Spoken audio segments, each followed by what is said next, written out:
What are the main challenges facing the church in Japan, and what can the church here do about it? Last month, I had the privilege of attending the 7th Japan Congress on Evangelism, which was held in Gifu City, which is basically on the complete opposite end of Japan from our little remote town in Iwate Prefecture. And when I got to the conference, I was completely blown away by the scope of it, and also surprised to see that the ways that God is working here in our small towns in Iwate Prefecture is having an impact on churches throughout Japan and causing them to rethink some of the ways that they even relate to their own local communities. I feel like this conference has the potential to make a huge impact on the church in Japan and to really motivate Japanese churches to get out there and really take the gospel outside of their own little churches into the communities around them and throughout the country at large. And so today I want to give you a report on some of the things that I learned at this conference.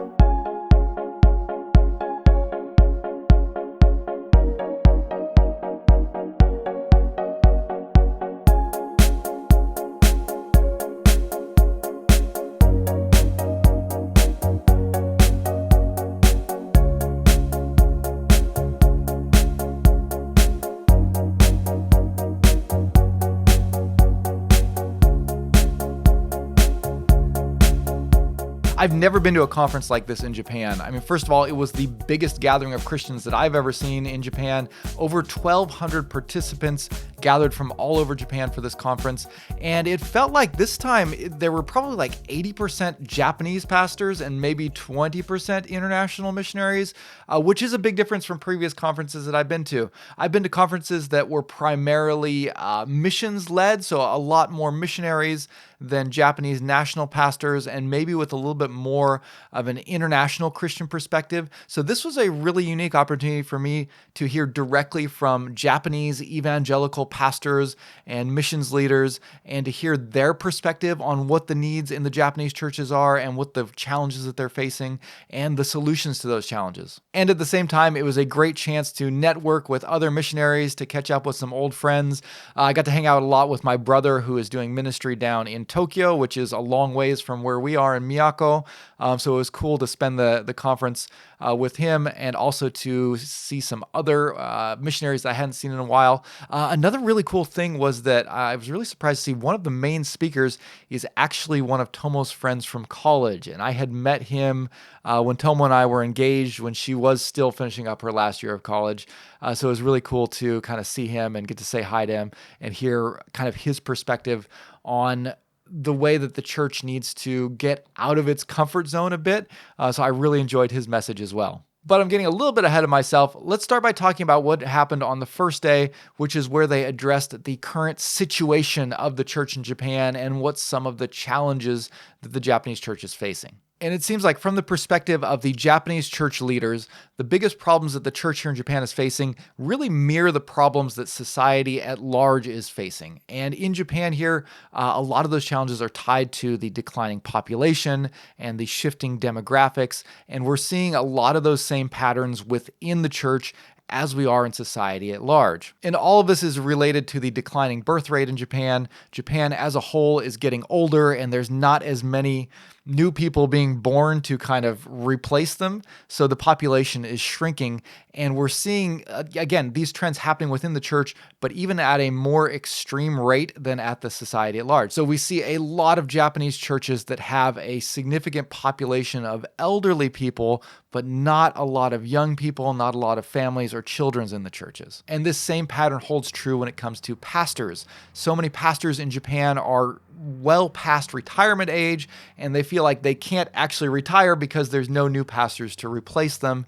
And this also translates into a lot of churches that don't have pastors anymore. This is a big problem for churches in Japan, is that many of them, their pastor is retired and there's not a new pastor to come and to take their place. And so we see a lot of older pastors that are not only shepherding their own congregation, but are having responsibilities over multiple congregations because there's other ones around that don't have a pastor. And just as the population as a whole is declining in Japan, the number of churches also seems to be declining in Japan. And kind of along with that, it was implied or suggested that many Japanese churches are resistant to change, maybe not as open to looking at new ways of doing ministry or new styles of worship. And that's something that I definitely have experienced coming here. It really feels like a lot of the churches that I've been to feel similar to what a church in America would have been like 50, 60 years ago. It seems like for a lot of churches in Japan, even the piano is a little bit too contemporary and they want to stick with their church organs. And that's kind of a stylistic thing, but that mentality, that resistance to doing anything different does seem to be a challenge for many churches here in Japan, and that's something that was brought up at the conference. Now, one of the things that I thought was really interesting was how the work that is going on in our prefecture and in the prefecture south of us is serving as kind of a model and an inspiration for a way forward for a lot of these churches in other parts of Japan. And what's unique about our prefecture and the one south of us is that these are the prefectures that were hit most heavily by the tsunami back in 2011. And because of that, you had just an incredible amount of interaction between international Christians, missions agencies, between different Japanese denominations, with everybody being forced to kind of come together to address that massive humanitarian need that happened about 12 years ago. And as a result of that, you saw a lot more cooperation happening in our two prefectures across denominations within the Japanese churches, whereas previously they wouldn't work together so much. There's often this kind of isolationist feeling within churches where they're very much kind of protecting their own flocks a little bit and a little bit wary of other denominations and maybe people shifting or moving around churches. One thing that I find a little bit disheartening is that it seems like the cooperation between missionaries and Japanese churches has lessened in recent years. It seems like just the international Christians and the Japanese Christians really have different ministry mindsets, and they find a lot of difficulty when it comes to, coming together and working together. But again, when it came to disaster relief and then the follow-up ministries as well, we're seeing a lot more cooperation between international missionaries and Japanese churches in a really cool way. And just for the Japanese churches in these prefectures that were hit by the tsunami, I think that was a real wake-up call for them. This was a time where they really saw that there were massive needs outside of their own congregations. Obviously, that started with humanitarian needs. They started seeing just the need for relief work and disaster recovery and sending volunteers. But in doing that and sort of getting out of their own little local congregations and out of their own towns and going down and helping people, they started to really see the spiritual needs as well and really realize that God has called them to go, to not only just stay within their own churches and to minister to themselves, but to minister to those around them and to share Christ's love. And I think out of that, there was this sort of ministry realization that I know I've heard our pastor of our mother church talk about a number of times, this shift in thinking where, maybe before they viewed the gospel as almost exclusively a matter of words, of sharing the words of Jesus. And yet going back and looking at the ministry of Jesus and seeing how not only did he preach the gospel, but he also healed the sick, and he was loving and accepting of foreigners, and he was crossing all of these boundaries and doing things that maybe a lot of the Japanese churches had been a little bit reluctant to do. And so seeing the call of evangelism and the gospel, not only of preaching the gospel in words, but also in doing the deeds that Jesus did. And then what they saw when they began to do that is that the gospel was better received when they kind of earned that opportunity to share their faith. People were more willing to listen to it than they would have otherwise been. And all of that resulted in God working in some very unique ways out in these rural prefectures where we are. I mean, that's the whole reason why we came to this prefecture. We're in Iwate Prefecture because it was hit by the tsunami and because we knew that disaster relief was starting and that we're seeing that cooperation between missionaries and Japanese churches. And we really had a heart to work with Japanese churches. So we partnered with Morioka Bible Baptist Church in the hopes that one day there would be the opening for church planting to start happening in these cities. And that's exactly the way that God worked. And that's, now we're church planting in Miyako City, which is one of the cities that was hit by the tsunami. It's one of the cities that our mother church in Morioka, which is an inland church, has been supporting and sending relief work since the tsunami started, and then continuing that support with emotional care, and eventually in sending our family down here to be a part of this church plant. And so the result of all of that that we're seeing, one of the results that we're seeing of all of that, is that even as the number of churches seems to be declining as a whole, prefecture by prefecture, nationwide, in the two prefectures of Iwate and Miyagi, are the only two prefectures where we're seeing the number of churches increasing as these church planting efforts have gotten started. And I can speak for at least our prefecture, in basically every city that was hit by the tsunami on the coast here in Iwate, we're seeing a new church planting effort having started up since the tsunami happened. And so at the conference, they looked at these two prefectures as sort of a case study or a model, as a way forward and an inspiration for churches in other parts of Japan to also look at ways where they can work together across denominational lines. There can be more cooperation between missionaries and Japanese churches, and how churches can look outside of their own local congregations to find ways to minister to those who are different from them, different in different situations, whether it be from different cultures or different countries, or just different positions in life. And so these were the kinds of things that were suggested as the path forward for the church in Japan. The theme of the conference was Owari kara hajimeru, which means starting from the end. And the idea of that was looking to the end of God's plan, which we find in the book of Revelation, and then sort of working back from there and seeing how we can work towards that goal. So the theme verse of the conference was from the book of Revelation. Revelation 7:9-11, which says, "After this I looked, and behold, a great multitude that no one could number, from every nation, from all tribes and peoples and languages, standing before the throne and before the Lamb, clothed in white robes with palm branches in their hands, and crying out with a loud voice, 'Salvation belongs to our God who sits on the throne and to the Lamb.'"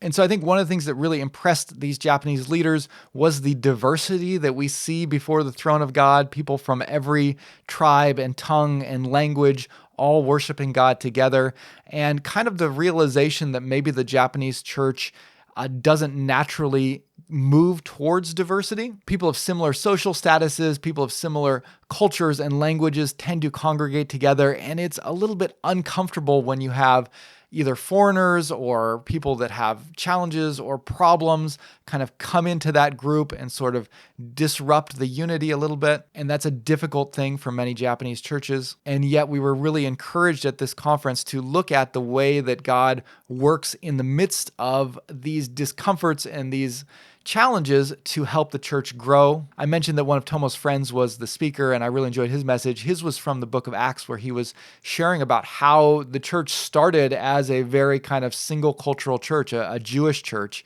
and it sort of progressively incorporated more and more diversity, where you had initially just Hebrew-speaking Jews, and then the Greek-speaking Jews come in, and that causes all sorts of challenges. But then the church reacts to that, and they grow through that, and we see, deacons like Philip and Stephen appointed to help address some of those issues. And then later, when Peter begins preaching to the Gentiles, and then Paul takes it even further, you start to see these interactions between the Gentile church and the Jewish church, which initially causes problems and makes the Jewish church uncomfortable. And yet it's through that God causes the church to grow, and the gospel starts to go out even further and faster. And so looking at that as an encouraging thing, and encouraging Japanese churches to look for ways to kind of open up themselves a little bit. I think that's a very important key thing here. I was kind of surprised to see that one of the angles that they took this was specifically to reaching out to immigrants, which Japan has a very small immigrant population, especially in the past, but that is starting to change. As the population of Japanese nationals is declining, we are starting to see more foreign immigrants come in, people from places like Vietnam or the Philippines or China. And a lot of those people are actually Christians. And so it's a kind of a really unique opportunity for the Japanese church to interact with Christians from other parts of Asia, to welcome them in and to encourage them, and also to be encouraged by them. So it was really cool at the conference to see representatives from these kind of foreign churches, the representative from the Filipino church in Japan and the Vietnamese church in Japan, to come and share about the needs that they have and the struggles that they have as immigrants, and wanting to work with their Christian brothers and sisters who are Japanese nationals, and then just seeing the conference really encouraging people to look for ways to welcome immigrants into their congregations. And that's something that I think was also a challenge for me as a missionary. I think as a missionary, missionaries often have this focus on, we're here to reach The Japanese, that's why we came. There's so few Japanese Christians, and we want to see Japanese people become Christians. And yet in Japan, even in a small town like Miyako, there are immigrants. I've met people from China and Taiwan and the Philippines, and they have their own spiritual needs as well. And we've had some of them even come and visit church events. And I think it's something I need to kind of fess up to and repent of. But, a lot of times my attitude is, I wish more Japanese people would come, because those are the ones I'm really focused on. And yet, if God is bringing people from other countries here who need to be encouraged, who need to be discipled, who need to hear the gospel, I shouldn't withhold that. And that interaction is something that I should be encouraging within the church that we're trying to plant here in our small town of Miyako as well. And as a missionary who speaks both English and Japanese, I am in a pretty interesting place to be a bridge between a lot of these immigrant communities, because a lot of them do speak English, but not necessarily so much Japanese.